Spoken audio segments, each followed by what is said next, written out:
On sait tous qu'on passe trop de temps sur nos écrans. Perso, j'ai même masqué le widget temps d'écran sur mon téléphone parce que ça me faisait bader en fait. Après, en faisant des recherches pour cet épisode, j'ai vu que le temps moyen d'écran d'une femme de mon âge, c'est d'environ 6h30 par jour. Alors je sais pas si c'est inquiétant ou déculpabilisant, sans doute un peu des deux.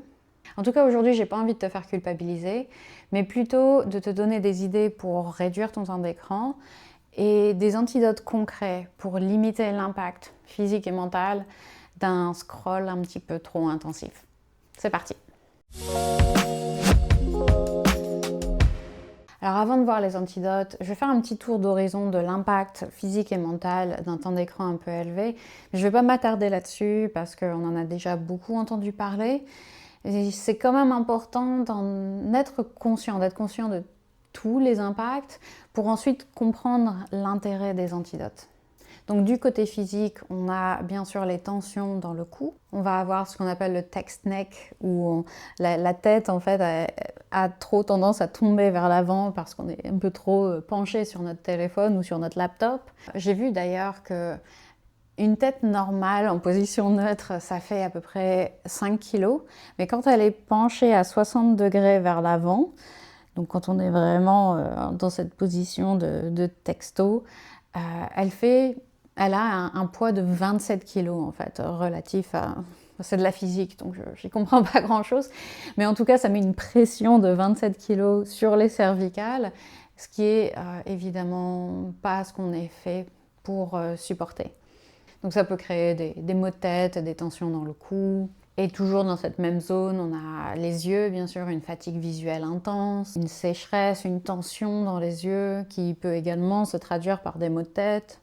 On peut avoir des douleurs dans les mains, dans les pouces, les poignets, tout ce qui est tendinite lié à une utilisation un peu trop intensive du téléphone. Au niveau du dos, on a notre posture évidemment qui va également être impactée avec ce dos rond avachi ou des compressions lombaires également. Le dos qui est toujours dans cette position courbée, c'est pas bon, on le sait. Et puis au niveau du système nerveux, on a cette hyperactivation constante parce qu'on a toutes ces applications qui essayent de nous conserver sur les réseaux sociaux, tout ça, donc qui nous envoient des doses de dopamine en permanence et qui nous gardent éveillés, actifs, engagés. Donc on a du cortisol en permanence qui baigne notre système nerveux et notre système nerveux qui est donc dans cet état d'activation tout le temps, qui va ensuite nous créer du stress, un sommeil perturbé, etc., etc. Ce qui nous amène aux impacts mentaux avec de l'anxiété, de la comparaison sociale que les réseaux sociaux peuvent stimuler chez nous. Notre attention va également souffrir avec cette fragmentation de notre concentration, parce qu'on est toujours en train de switcher d'un poste à un autre, d'une appli à un autre. On a cette déconnexion aussi de notre corps, on est constamment dans notre tête, et on commence à ne plus réussir à bien entendre les signaux de notre corps, à bien les recevoir et les interpréter. Et si en plus de ça on est sédentaire, ça fait un petit peu double peine parce qu'on a les effets de la sédentarité plus les effets du scroll abusif. Alors jusqu'ici le tableau n'est pas super joyeux, mais on le savait déjà, on nous l'a déjà dit qu'être assis c'est la nouvelle cigarette et que le scroll c'est pas bon, et on le sait, on le ressent sur nous. Donc voilà, je ne vais pas m'attarder davantage là-dessus. On sait que c'est mauvais. Maintenant, qu'est-ce qu'on fait? Alors, on peut faire de la prévention. Essayer de limiter notre temps d'écran. Comment on peut faire ça? On peut déjà faire un audit des applications qu'on utilise le plus souvent. Donc, il va falloir malheureusement aller se plonger dans ces réglages de temps d'écran et de voir, ok, sur quoi est-ce que je passe vraiment beaucoup de temps? Et surtout, quel effet est-ce que ça a sur moi fondamentalement? Qu'est-ce qui me fait du bien? Parce qu'il y a des applis qui peuvent finalement être quelque chose qui va enrichir notre vie, mais il y en a d'autres sur lesquelles on va et on se rend compte que non, en fait, quand j'ai passé 30 minutes, 1 heure sur cette application, après je me sens pas forcément beaucoup mieux. J'en ai déjà parlé dans le podcast, c'était il y a longtemps peut-être, mais j'ai eu ça avec Twitter, et à l'époque c'était encore Twitter. Et où j'y passais des heures tous les jours, et c'était vraiment du doom scrolling parce que Twitter c'est pas l'appli la plus joyeuse non plus. Et et j'avais une timeline qui était très politique et du coup ça m'enrageait la plupart du temps, mais je me disais en même temps non mais il faut que je reste informée, il faut que voilà, il faut que je sois dans le militantisme, etc. Et c'est ma façon à moi justement de militer, de m'informer et de pas ignorer les tragédies de notre société. Sauf que je me suis rendu compte que ça me plombait vraiment la santé mentale en fait. Et des fois, des fois c'est bien effectivement en petite dose de rester informé, mais j'avais du mal à ce que ça reste en petite dose en fait. Et ces réseaux sociaux, Twitter comme les autres, ils font tout pour que ce ne soit pas en petite dose qu'on reste sur leur application. La solution a été non seulement de supprimer Twitter, mais de trouver une alternative.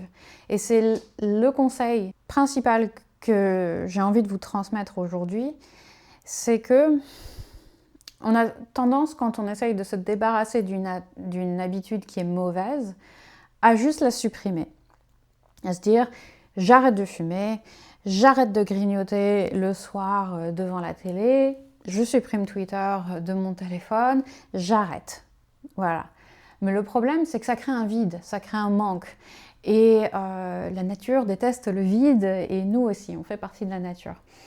Donc, on va avoir envie de combler ce manque.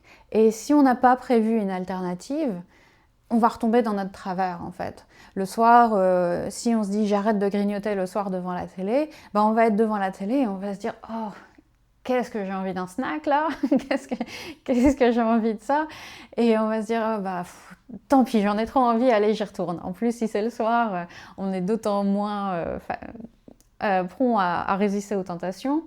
Et c'est pareil, si je supprime Twitter et que j'avais l'habitude, par exemple, de scroller Twitter dans mon lit le soir, je suis là, je suis dans mon lit le soir, et d'habitude, je lance Twitter.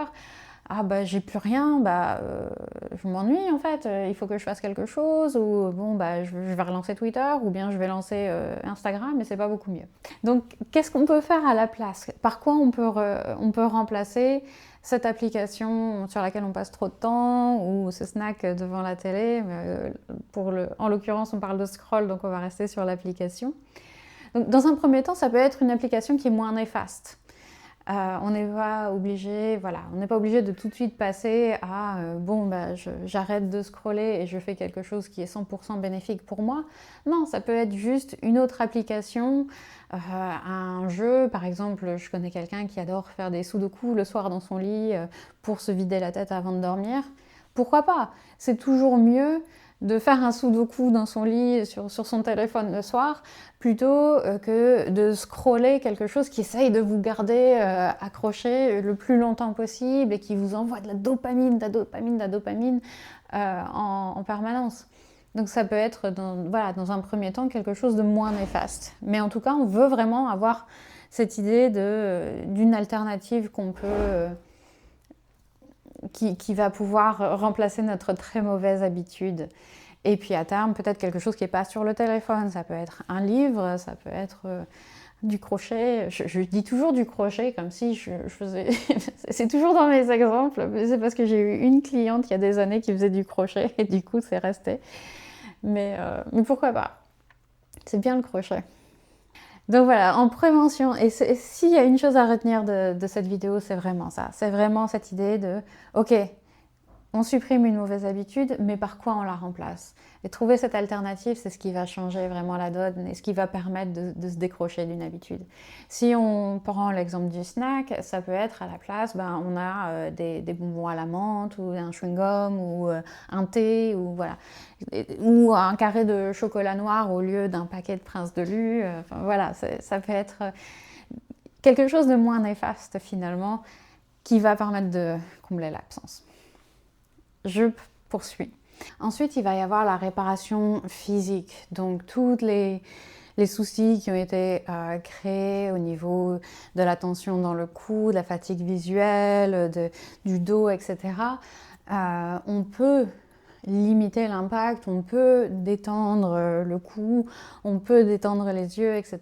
et se débarrasser de ces inconforts et de ces douleurs créées par un scroll intensif. Donc pour ça, j'ai créé une routine spéciale anti-scroll.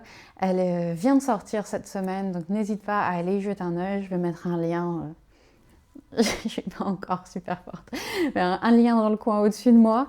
C'est une routine qui est vachement chouette, je trouve, qui fait vraiment du bien et que si on la fait assez souvent, assez régulièrement, elle peut vraiment avoir un impact significatif sur notre bien-être et réparer un peu de cet impact créé par les téléphones.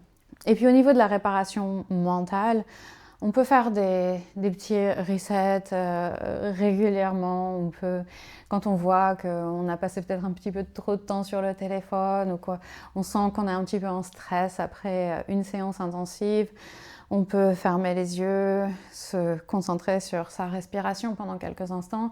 C'est un conseil que je donne régulièrement pour quand on est au travail ou quand on passe beaucoup de temps devant un laptop. Mais ça marche aussi avec l'activation qui est liée au téléphone. Donc des petites pauses mindfulness, des petites pauses pleine conscience comme ça régulièrement dans notre routine. C'est jamais une mauvaise idée. Et puis les body scans aussi, les scans corporels. C'est un outil si beau et si accessible, si facilement fait et un moyen extraordinaire d'aussi bien réguler, temporiser le système nerveux, le permettre de redescendre et de retrouver un état de repos et de relaxation, aussi bien au niveau du système nerveux que du corps dans son ensemble et de cette reconnexion au corps qui souffre tellement de notre mode de vie actuel. Donc là, par contre, je l'ai sorti la semaine dernière. Oh, attendez. Si, c'est ça. Je l'ai sorti la semaine dernière, normalement, le scan corporel. Si je peux, je vais le mettre aussi en lien ici. Ou sinon, il sera dans la description de l'épisode. Donc, ne pas hésiter à aller s'allonger pendant 10 minutes, se laisser guider par ma voix et faire ce petit scan corporel. Avant de dormir, c'est encore mieux. Et pourquoi ne pas remplacer? Pourquoi ce ne serait pas ton alternative à ton scroll dans le lit ce soir? Hein? Pourquoi? Et puis d'une manière générale, il y a aussi quelque chose que je recommande chaudement, même si je sais que c'est très difficile, mais du coup de passer la première heure et peut-être même la dernière heure de la journée sans téléphone en mode avion, et on essaye de vraiment commencer la journée sans téléphone, terminer la journée sans téléphone, avoir ce sas de décompression avant et après la nuit, avant et après la journée. Se créer vraiment un rituel le soir pour décompresser avant le sommeil et un rituel le matin pour aborder la journée sans être immédiatement assailli de notifications et de posts et de trucs et de machins, de tous ces messages qu'on peut recevoir pendant la nuit parce qu'on a des potes qui s'endorment beaucoup trop tard et qui nous envoient des reels à foison, je ne te vise pas Vivien. Donc ne pas hésiter à faire ça, à prendre ce sas de décompression et voilà, à trouver des alternatives. Encore une fois, c'est toujours la chose la plus importante, c'est de ne pas juste se dire je supprime et je laisse le vide se créer, mais de se dire ok, qu'est-ce que je pourrais faire à la place le matin.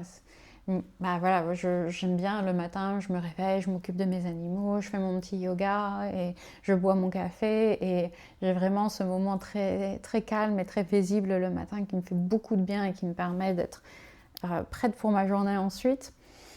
Et puis le soir, je n'ai pas encore bien maîtrisé la chose, mais je dors très bien, donc j'en ai moins besoin. Donc le besoin se fait moins ressentir pour moi, mais je sais que j'ai plusieurs clients qui ont du mal à s'endormir le soir.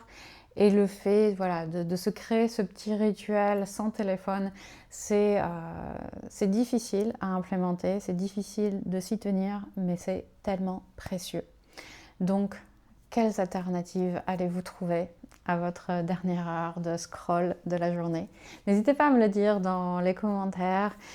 N'hésitez pas aussi, ça va être votre petit challenge de la semaine, de faire un audit de vos applications, de traquer une journée de scroll et de vous dire ok, qu'est-ce qui me va pas là-dedans, quelles sont les applications que j'aimerais supprimer ou réduire, Comment, je n'ai pas parlé des bloqueurs d'applications, mais c'est aussi un outil dont j'ai parlé plusieurs fois sur ce podcast et qui pourra vraiment aussi vous aider à limiter ou à supprimer complètement l'utilisation de certaines applications.